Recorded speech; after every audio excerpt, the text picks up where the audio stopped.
ဒါကတော့ဝက်ချောစပြုတ်ချက်ဖို့အတွက်ပါနော်တကြားကိုအရင်ထည့်ပြီးတော့လော့တယ်ဒီလိုလေးအရေးလေးဖြစ်သွားအောင်နော်ဒီကြားကိုဒီလိုအရေးပြောသွားတဲ့ခါကျရင်ကျွန်တော်တို့ဥနာတော့နေထားတဲ့ဝက်ချောကိုထည့်ပါမယ်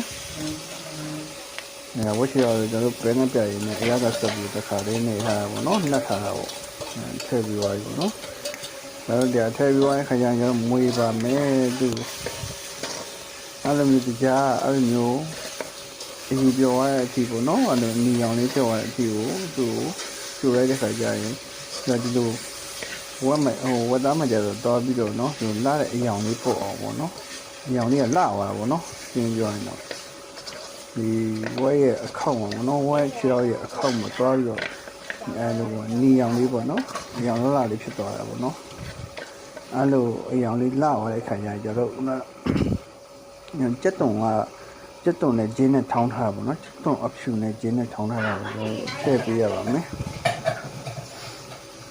သူ့မွေးပြီးသွားရင်ပေါ့ကြက်တုံဖြူနဲ့ဂျင်းနဲ့ထောင်းထားတဲ့ဟာလေးကျွန်တော်တို့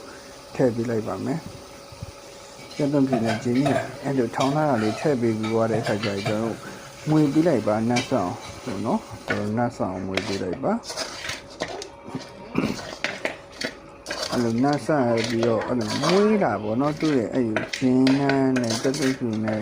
ရောထောင်းထားတဲ့ဟာလို့မွေးလိုက်တဲ့ခါကျရင်မွေးလာတာပေါ့နော်မွေးလာတဲ့ခါကျရင်တို့